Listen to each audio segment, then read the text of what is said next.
welcome back. In case definitely you're just saying this right now after Governor Wike signed the VAT bill into law. Welcome every one of you to Moneyline with me, Nancy Naji.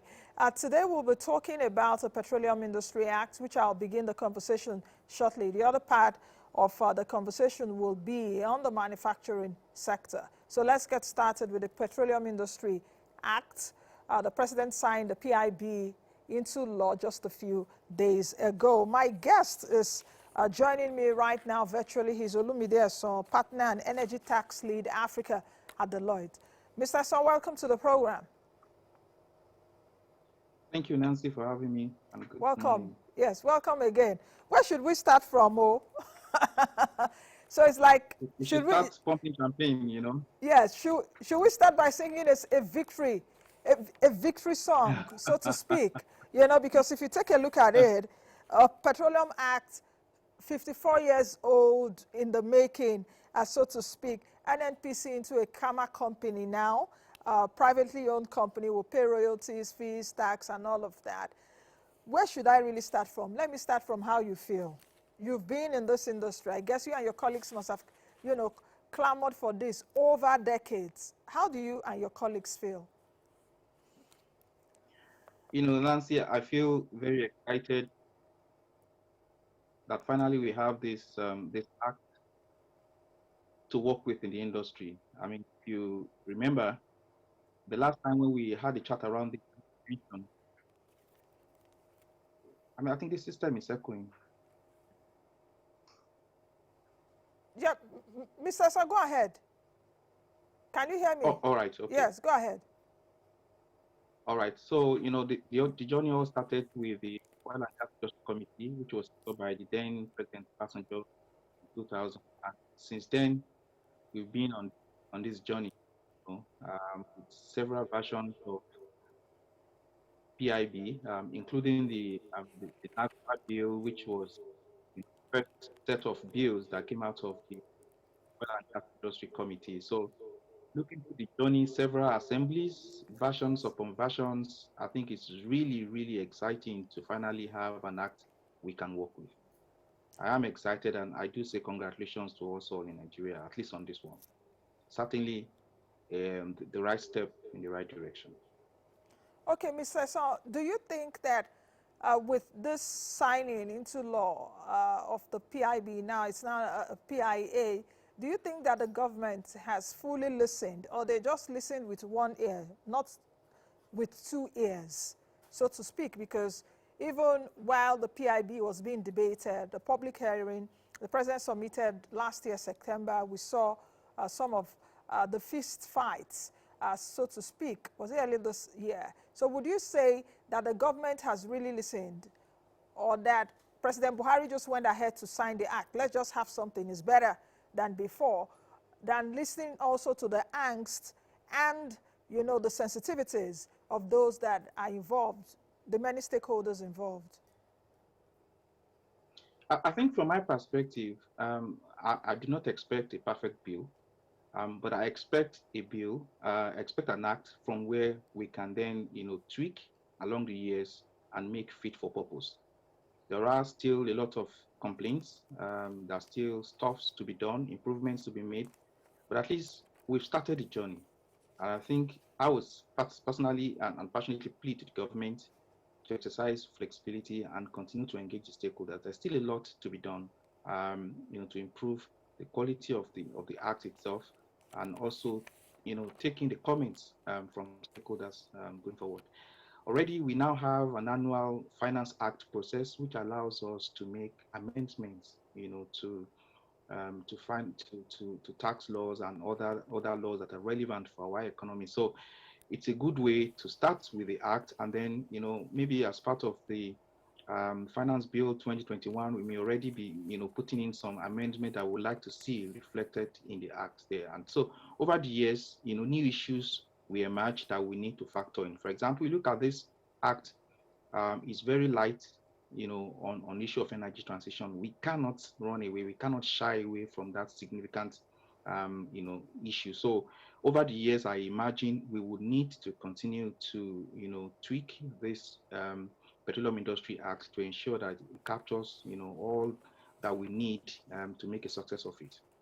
Can we just take a look at a few highlights of the PIA? That's some of the facts that we've put together for our guests, and I hope my team will be able to put that on the screen. Can you just take us through some of these facts or the highlights? For example, NNPC will definitely be incorporated into a limited liability company, like a Kama company. What does that mean? Establishment of 2 regulators, the downstream and midstream, as well as the upstream regulator. The existing staff of DPR and PPPRA to be moved to those companies and all of that. So just take us through some of those highlights and really what they mean beyond the headlines that we're seeing. Okay, maybe we should start with the issue of NNPC. I think we've all clamored to have, our state oil company run on a profit basis, just like the other ones that have made a success of their ventures. Everybody talks about Aramco. We talk about Equinor of Norway. We talk about Sasol and the host of them, Petrobras and the rest of them. So I think that is certainly a good step, and I think it's a bold one. But of course, we would need to perfect it as we go along on this. What this simply means is NNPC Limited will now have to be incorporated as a limited liability company and will be initially held 50% each by Ministry of Finance Incorporated and Ministry of Petroleum Incorporated. And so this will have to be done within the first 6 months of this act. And then we will then have a transfer of assets and liabilities of NNPC as we currently know it into the limited liability company. And of course, we would also have staff movement, matching capabilities and talents, to fit what we're now going to have as NNPC Limited is a very important part of it. And that is why, it's part of the real job the people in the implementation committee would have to face squarely, because we're going to have a lot of movement around, these agencies, the current NNPC as we know it, the DPR as we know it, the Petroleum Inspectorate as we know it, because we need to now reshuffle all the, the personnel in these various MDAs to make sure that we get the best person, the best, the square pegs are in the square holes and the round pegs in the round holes. So it's a whole lot of work. Remember that the asset and liability are being moved over. Government is going to decide which assets and liabilities are being moved over, and anyone that is not moved over would have to be liquidated by the government. So that's the good news about this. So we would have an NNPC Limited that can run as a business entity with focus on the bottom line, and I think that's really great news, and will be run by the dictates of the Companies and Allied Matters Act. How do you, because if we take a look at the PIA implementation committee that has been set up, Mr. President, has been given a 12-month period to perhaps complete the assignment. And we do know that the NNPC will definitely transit from the current NNPC to the NNPC Limited within 6 months. How do you see this playing out? Do you think that we'll be able to achieve that? Is it visible, especially with the transfer of assets, personnel, liabilities, and what have you? Yes, the incorporation is just, you can always take it as incorporation of a shell company. They just incorporated, paid, they paid capital in, and then you have the company set up. And then the transfer of assets and liabilities need not happen in 6 months. What needs to happen within 6 months is the incorporation. So I think, but I think within the next 12 months, we need to ensure as much as possible that we can complete the whole exercise of transferring the assets and liabilities into NNPC Limited.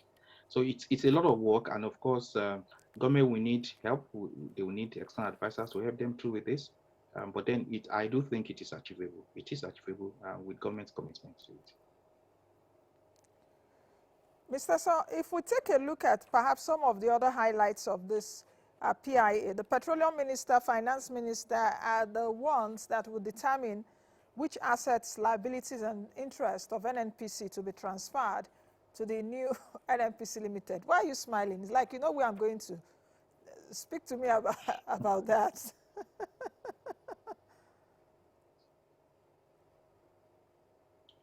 Yes, Mr. So go ahead. What do you think about that? So it's like NNPC should be owned by the 200+ million people in Nigeria. Somehow it's also as if the hand of the monkey is still in the soup. What do you think? Yes. So if you've had a chance to take a look at the act, this is just an interim measure. That the NNPC Limited will be owned by government effectively through Ministry of Finance Incorporated, which is already an existing company, and the Ministry of Petroleum Incorporated, which will be set up, under Schedule 8 of this act. It's an interim. The end goal is for this company to be a full limited liability company. So it is our belief that with time, with the permission of the government, shares of NNPC will be available to the public to buy. So, but at least in the interim, what we have is literally an incorporated joint venture between Ministry of Finance Incorporated and Ministry of Petroleum Incorporated. But that is not the end state of NNPC. That is not the dream end state. And the last time you and I spoke, we did talk about the standing and ability of Aramco, for example, to raise capital. We're not going to be able to do that with Ministry of Finance Incorporated and Ministry of Petroleum Incorporated being the only shareholders of NNPC Limited. No, we need to really get to the point where the shares are available for the public to buy, and only then can they start to build financial credibility. And then we would have the international rating agencies like Standard and Poor's, the Moody's, Fitch's begin to assign ratings, which would attract, which will help them to be able to access fund. Look, over the past 20 years, NNPC has struggled with fund, and it has impacted significantly the development of the oil and gas industry in Nigeria. Remember that for most of the joint venture companies, NNPC owns minimum of 55%. In most cases, he owns 60%. So whenever there is the work program for capital expenditure, NNPC is always almost unable to meet his share of it. And that is why over the years we had models such as the carry arrangements, modified carry arrangements, which were basically system of funding to ensure that the IOCs are able to access fund on behalf of NNPC to develop, major projects. So if we want to be able to access fund and develop this industry, we must make NNPC a fully business-like entity that can create its own identity, and then with that, they can create credibility with time with the market. They need to be able to access fund, and they need lenders to have that belief and faith in them as a company. But you and I know that will not happen if they remain a company that is controlled by the government. Let's talk about this 3% fund for host communities. We've seen that even since the president signed, some people in some quarters have not also been satisfied with that. Talk to me about that, and also just to pose it around the 30% fund that is being left for frontier basins, not just in the northern areas. I think we need to put that clear, because I also see some things going on in the news of some people misunderstanding that part of the act. 30% left for, exploration of green fields or whatever, for the basins, frontier basins. So speak to us about that. Okay, so maybe we should start with the fund dedicated for frontier exploration. So Section 9 and subsection 4 did, talk about the setting aside of this 3% of not NNPC's overall net profit. No, it's NNPC's profit oil and profit gas, which is essentially a production sharing contract feature. Okay, so NNPC partakes in production sharing of profits, even though it's lifted as oil, or potentially as gas in the production sharing contracts. What they're saying is 30% of those revenues will be dedicated to fund frontier exploration. Now, Nigeria has got a number of basins, like you rightly alluded to. We've got the Gongola Basin, we've got the Sokoto Basin, we've got the Benue Trough, we've got the Dahomey Basin, Anambra Basin, Niger Delta Basin. So of these basins, the only matured one is the Niger Delta Basin. So you can see that we have quite a bit of basins where this exploration fund can be spent on.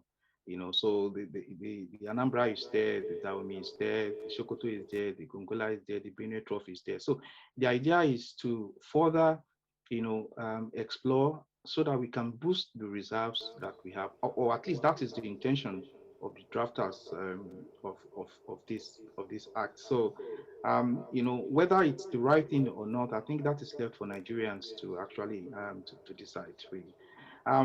Moving on, I would like to just say that on the host community development fund, that what we have, how can we get the best out of it? So, but chapter 3 of this act is focused just on host community development fund, and I think from section 234, section 240, subsection 2 talks about the 3%, which is based on prior period expenditure. Now, there are some good things we should not, just overlook.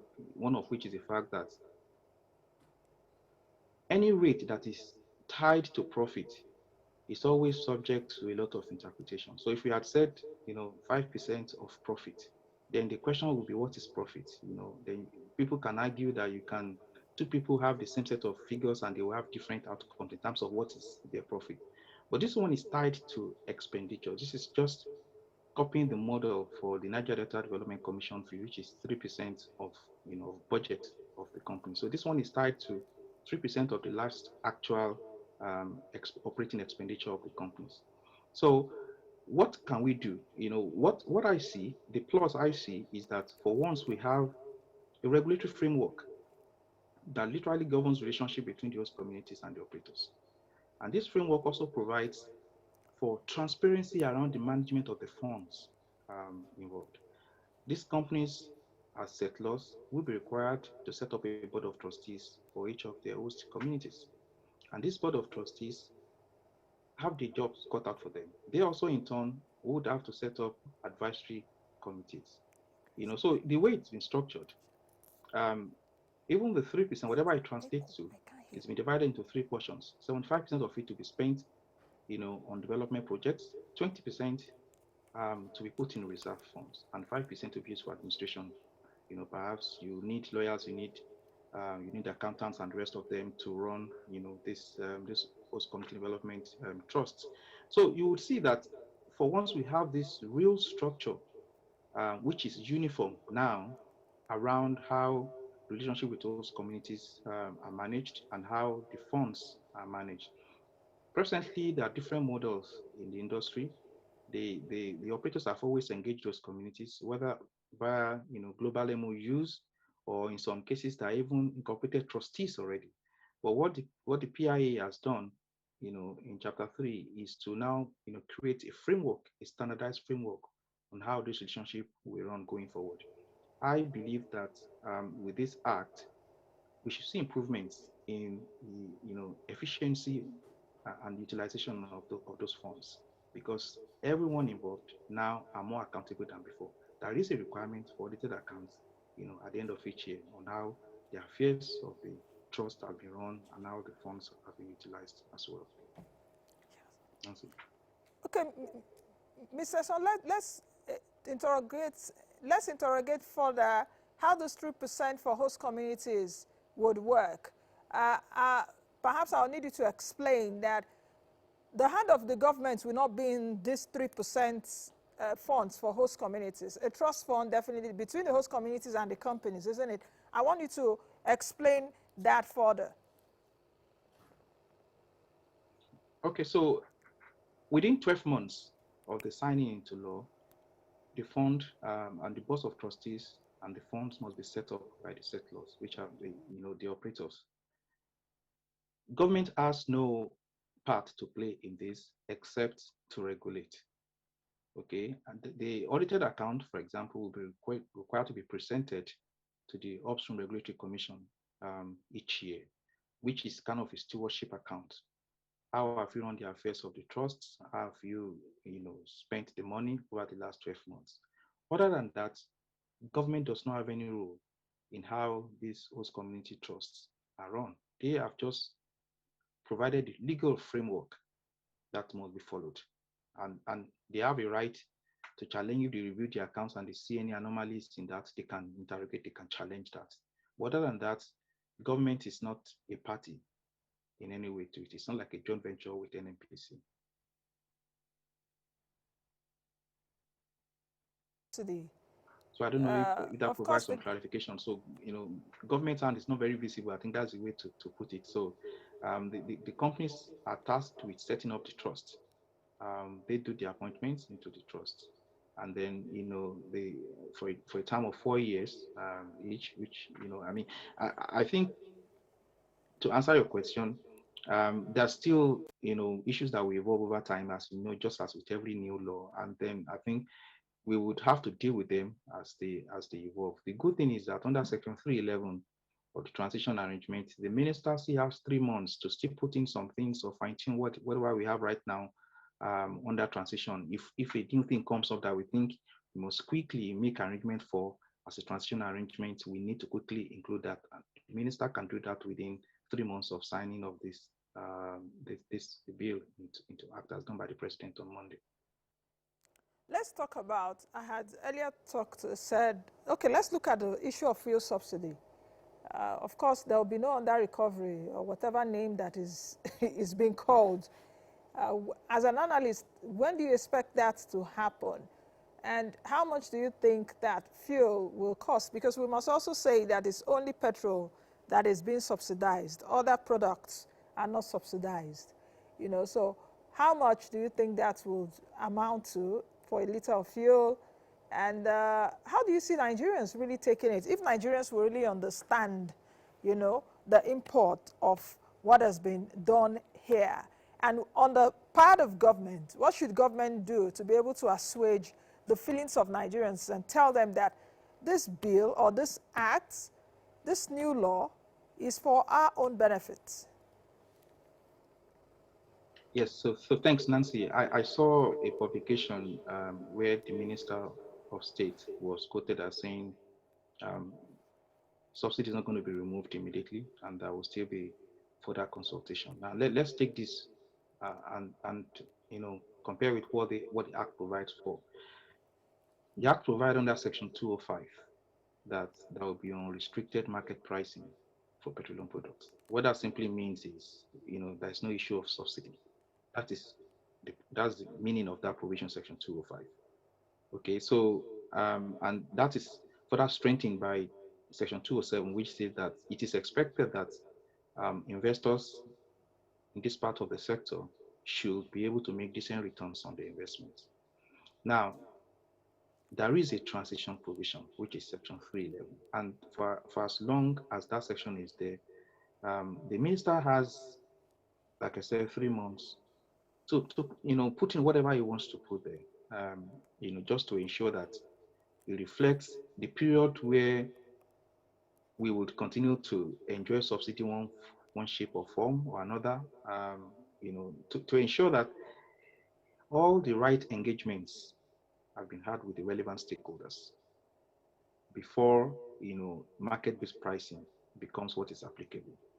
I believe that the engagement is very key because, of course, there is a low trust between the governed and those that govern them. And I think that's the bit where the implementation committee and the minister needs to do a lot more. Need to convince Nigerians that it's in their interest to have market reflective pricing. And I mean, this is not just a petroleum issue. We have the same issue with power, where we're used to subsidies, and it's always difficult when someone is used to something and just want to take it away overnight. I imagine government will need to think of palliatives, and in some government needs to think out of the box. In some other jurisdictions, you have what they call means tested subsidies. Means tested subsidies basically means that those who benefit from subsidies, government has put in a mechanism in place first to assess their means and declare the particular threshold. So people who meet this threshold financially need no subsidy from the government. Those who fall short of this threshold, government will pay them certain credits or another. That's what has been done in a lot of developed world.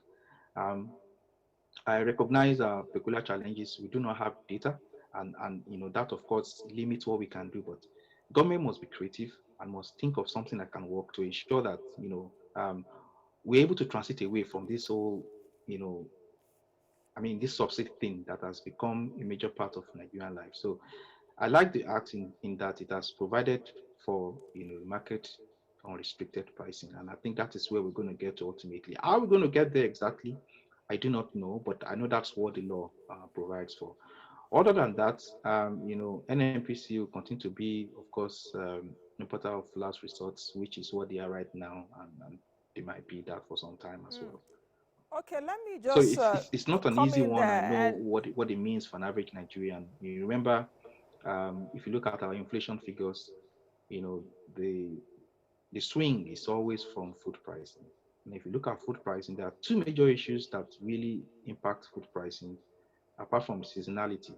You have the issue of insecurity, and then you have the issue of transportation costs. So if you change any of those two, indices, you would see impact on food pricing, and then overall you see impact on inflation. So I know this is a very delicate one that must be well considered by government.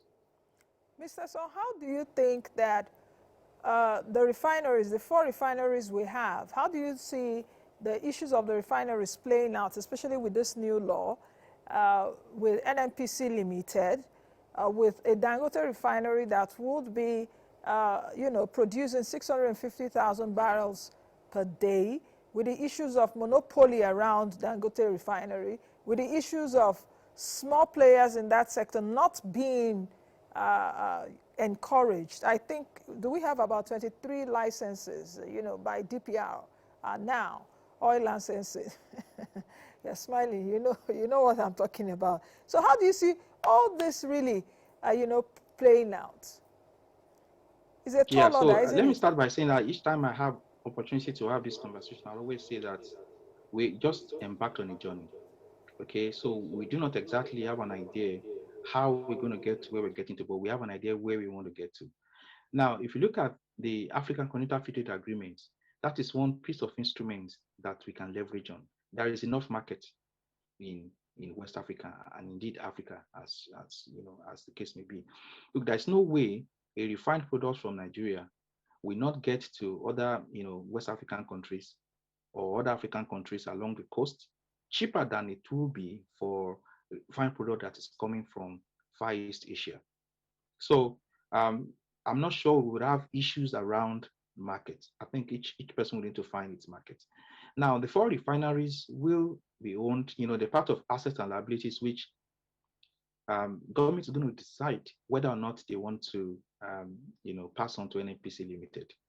I reckon they will, but they may not because they need to make that decision which assets and liabilities are passing on to NNPC Limited. And the moment it's with NNPC Limited, our assumption is that things will purely now be on commercial basis. Does this return a positive net present value, this project and the fund on it? Does it return a positive cash flow for NNPC Limited that will make it to compete with other independents and with other private companies? Ultimately, once we have NNPC Limited, if this were to become an NNPC Limited asset, the decision would squarely be based on profitability and cash flow. So I think it's a simple decision for them to make when that time comes. That is something that business people would always say. Cash is king. Can you sustain? Can you get enough cash flow from this to offset, your debt burden in regards to this asset? I mean, those are questions that NNPC Limited management will need to ask. And remember, the board of NNPC ultimately will be selected in line with the provisions of the Companies and Allied Matters Act. So we expect as part of that process, there will be independent directors and people can actually say, look, this makes sense, let's support, or this doesn't make sense, we can't support. So the issue of the refineries, and I think will be resolved in due time. I think overall, if we're able to refine a lot more product and we export out of Nigeria, now see that is US dollars for us as a nation. You export, you get dollars, ease the tension and pressure on Naira. So I don't see a downside to if we have the entire country having several refineries, we would have market to sell them to, and it's a free market. We sell at a reasonable price as it's cheaper what is imported from Europe and Asia. And we'll get the market in Africa. We don't have to worry or have limited concerns about, import duties and custom duties in other African countries because we are signatory and part of the African Continental Free Trade Agreement. So I think this will pan out well with time. But of course, each party will need to make decisions purely, as I say, based on economics. Let's take a look at the provision of the PIA to how it will help us quicken to a gas economy, because we really need to transit quickly. There are other parts of the world are already talking of energy transition. Some have given themselves deadline 2025, some 2030. We also have climate change issues and all of that. So do you think, or how do you think that this PIA will quicken that transition to a gas economy? Because we are more of a gas economy than a petrol economy. That's one. The second part of the question is, what is the stance of Nigeria now, especially in OPEC, with this PIA? Yeah, so thanks, Nancy. Maybe we should start with the second question. OPEC is happy for Nigeria with the PIA. Let me start with that. But let's going back to the issue of gas. Of course, with proven reserve of 206 trillion cubic feet of gas, we are a gas province. And at our current production rate of 8 billion scf a day, it will take us 70 years to fully exploit what we have right now. What has government done in this act to encourage the use of gas? One, in the exploration and production cycle, we have a stage that's called exploration, the next stage, appraisal, the third stage, development, the fourth stage, production, and the fifth one, abandonment and decommission. What government has done is to say, gas will not be taxed at the upstream at all. It will be just the midstream, which is 30%. Now, some may argue that this has always been the case, that even under the existing Petroleum Profit Tax Act, that associated gas only get taxed at 30%. Now, what government has tried to do is to differentiate between the gas that is the gas project that is dedicated to export and the one that is dedicated for domestic gas. So under the royalty terms, if you have a gas project that is dedicated for domestic use, the royalty rate will be 2.5%. Whereas if it's for export, it will be 5%. Under the current Petroleum Act, the Petroleum Drilling Regulations, the royalty rate is 7% for onshore gas. Gas that produced onshore, and then 5% for offshore gas. But what you see now is, first, the general rate has been lowered to 5% from 7%. And then in addition, if this is for domestic use, it's further reduced to 2.5%. That is some of the incentives government has put in place at the upstream. And the other bit of it is, normally you have two types of gas. You have what we call associated gas and what we call non-associated gas. For the associated gas, this is gas that comes in form of gas cap on the oil. So it comes with the oil, and so you must let go of the gas before you can access the oil. Okay. But for the non-associated gas, it's primarily a gas deposit, but oftentimes it comes with some liquids, some mainly condensates and maybe some natural gas liquids. Under the current legislation, if you have a non-associated gas field, the condensates are taxed at 85%. That is what the government has done under the Petroleum Profit Tax Act. They tax that condensate at 85%. What we are seeing now in the Petroleum Industry Act is anything that's got to do with non-associated gas, including the liquids, including the condensate and natural gas liquids, everything will be taxed at 30%. So that's the major difference between the Petroleum Profit Tax Act and the Petroleum Industry Act. What that would do is that, condensate, by the way, it's just similar in attributes to crude oil.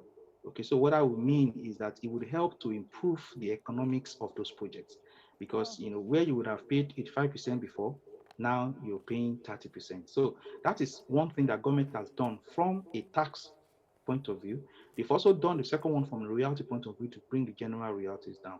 That is what government has done, at least to encourage gas exploration at the upstream level. And in any case, for associated gas, the capital expenditure, government still allows you under the Petroleum Industry Act to consolidate it with your oil revenue And in other words means you spend money, you get relief for that money at a higher rate, but you tax it at a lower rate because you only be taxed at 30%, whereas you get relief for it, at 60%. Now let's look at Okay. the downstream because we also want to encourage utilization of this gas at the downstream.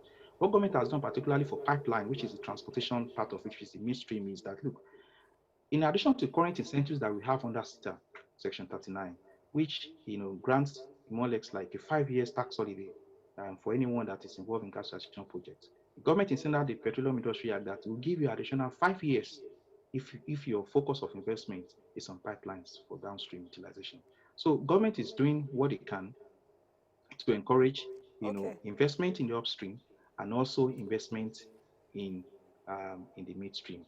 And government Okay. also under schedules 3 and 4 has paid close attention to pricing because we know everybody wants market-based pricing. Okay, so government has paid some attention to pricing of domestic gas.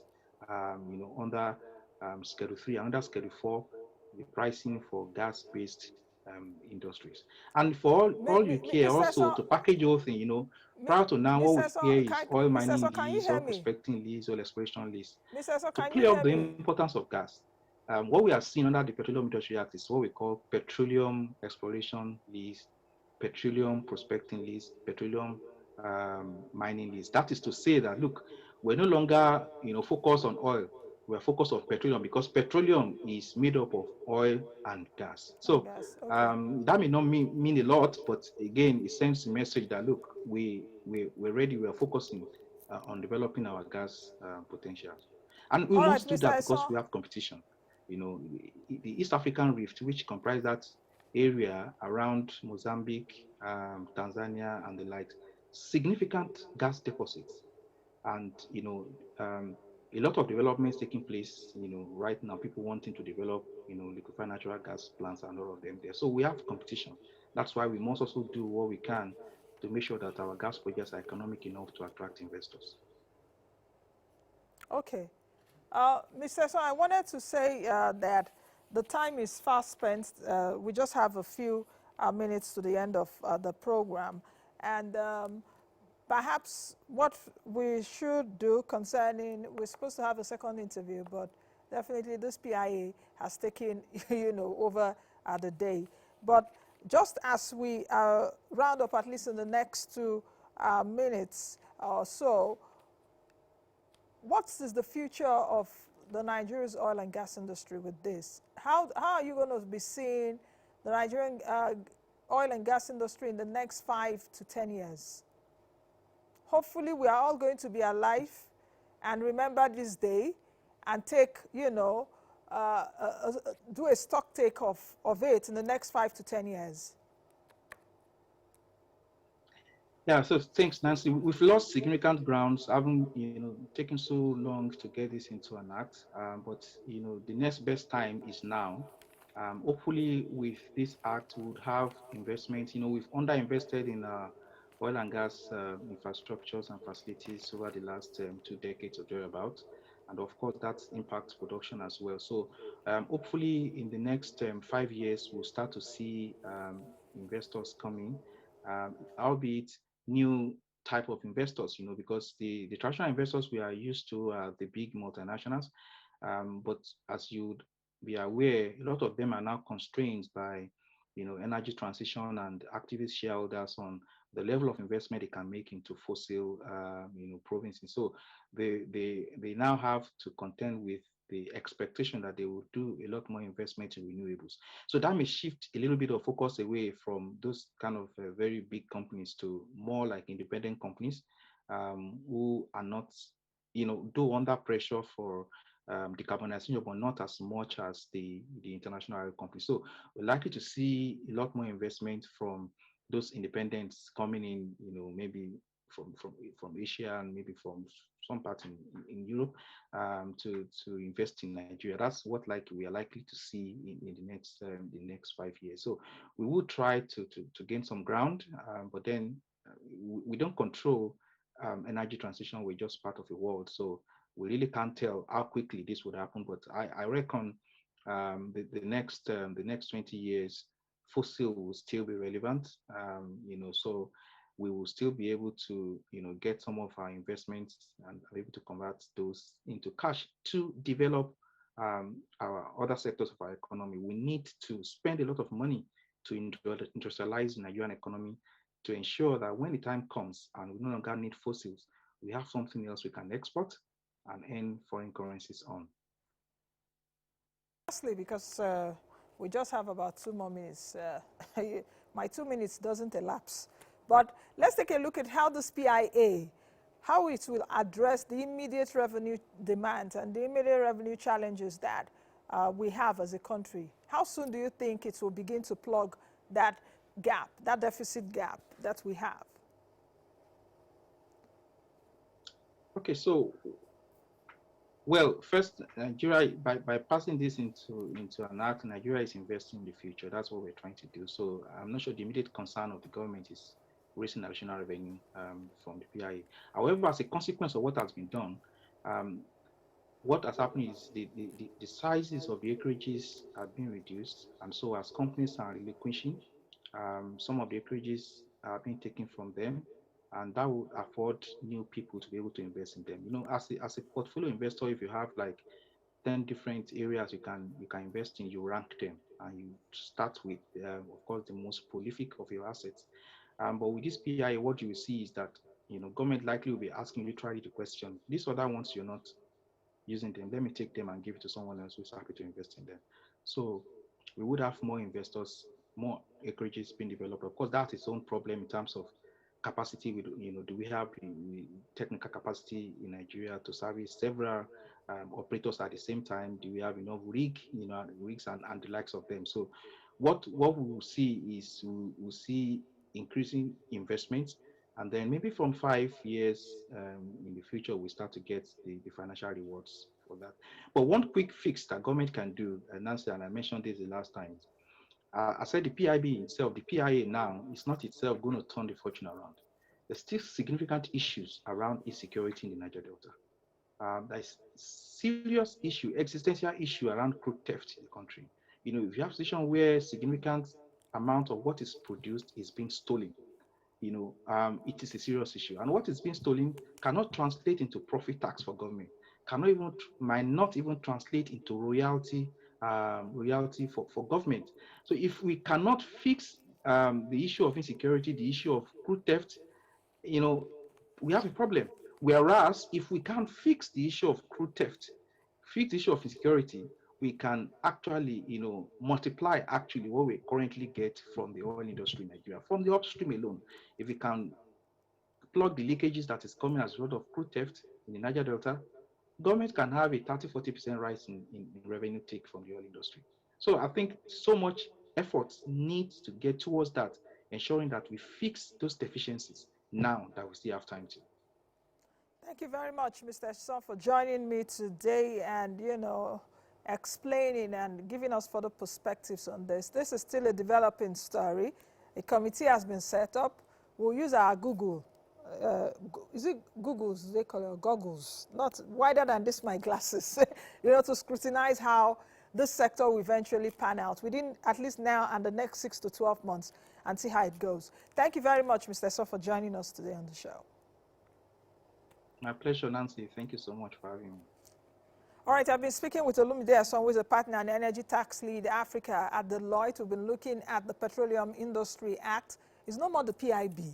So it's no more the Petroleum Industry Bill. It's now an act. It's been signed by Mr. President. Thank you all for your company today. I am Nancy Najibi, the best you can be. I'm going to change that you want to see. Bye for now.